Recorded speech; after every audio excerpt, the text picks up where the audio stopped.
The Indian subcontinent bears the scars of partition. Since 1947, India and Pakistan have clashed repeatedly. Kashmir remains the bloodiest wound, a land coveted by both. Distrust runs deep. Both nations command formidable militaries. The spectre of nuclear war haunts their rivalry. In this volatile landscape, the seeds of the 7-day shadow war were sown. The day began like any other in the disputed territory, but by its end the winds of war were blowing. An Indian army convoy moving through the rugged terrain near the line of control in Poonch sector was ambushed. 5 Indian soldiers lay dead. India pointed the finger at Pakistan-based militant groups. Pakistan denied any involvement. Tensions soared. The attack served as a grim prologue to the unfolding conflict. The Indian government issued a stern warning. They vowed to retaliate. Across the border, Pakistani forces went on high alert. Radar systems detected unusual drone activity. The alert status was raised to red. The stage was set for a dangerous escalation. Before dawn broke, Indian fighter jets screamed across the line of control.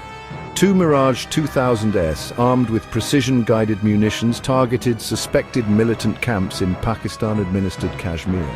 The roar of explosions echoed through the valleys. India claimed to have inflicted heavy casualties. Pakistan confirmed the strikes but downplayed the damage. Pakistan condemned the strikes as an act of aggression. They promised a swift and decisive response. The international community watched with growing concern. Calls for restraint came from world leaders, but the momentum of conflict, once unleashed, proved difficult to contain. The conflict entered a new phase. Unmanned aerial vehicles, more commonly known as drones, took center stage. India deployed its Heron TP drones to patrol the line of control. These sophisticated machines provided real-time surveillance and intelligence. Pakistan responded with its own drone defenses. 2 Indian drones were shot down near the Neelam Valley and Tatapani. Pakistan claimed responsibility, showcasing its ability to counter Indian drone operations. The downing of the drones further inflamed tensions. Cross-border artillery fire became more intense, resulting in civilian casualties on both sides. Section 5, Day 4. The Cyber Front awakens, May 1st, 2025. The conflict spilled over into cyberspace. Pakistani hackers launched a coordinated attack on Indian communication satellites and military networks. The Indian Air Force's Western Command experienced a temporary disruption. India retaliated with electronic countermeasures, jamming Pakistani air surveillance radars. The cyber offensive marked a dangerous escalation. It highlighted the vulnerability of critical infrastructure in modern warfare. Meanwhile, in the skies above the contested border, a Pakistani JF-17 fighter jet shot down an Indian drone over Sialkot. Indian Su-30 MKIs intercepted 2 Pakistani F-16s, preventing further escalation. Section 6, Day 5, Raids and International Pressure, May 2nd, 2025. Special forces from both sides conducted daring cross-border raids.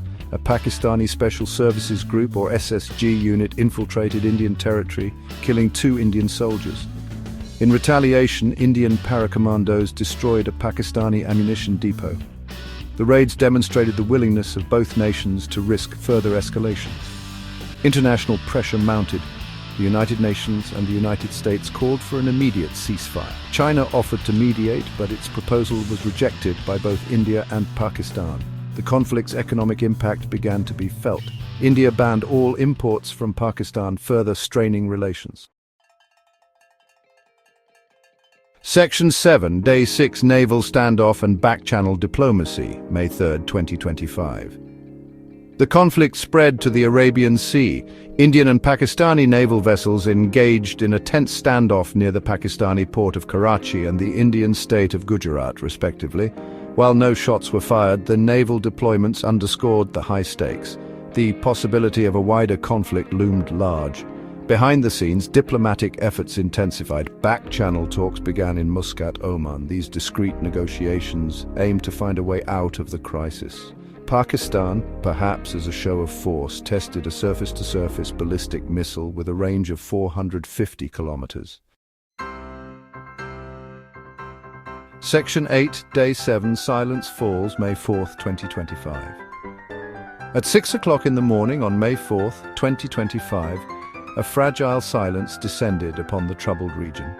After 7 days of intense fighting, a ceasefire agreement was reached. Both armies agreed to disengage and return to their respective sides of the line of control. The world breathed a collective sigh of relief. The human cost of the conflict was significant. India reported 39 military personnel and 12 civilians killed in action. Pakistan acknowledged 51 total deaths, including both military and civilian casualties. Border areas on both sides suffered damage to infrastructure and property. Section 9. Epilogue.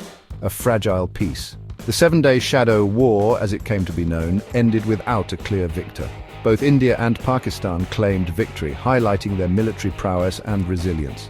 The conflict served as a stark reminder of the volatile nature of the India-Pakistan rivalry. In the aftermath, discussions about Kashmir and the risks of nuclear escalation resurfaced on the international stage. The ceasefire held, but the underlying tensions remained. The spectre of conflict continued to cast a long shadow over South Asia.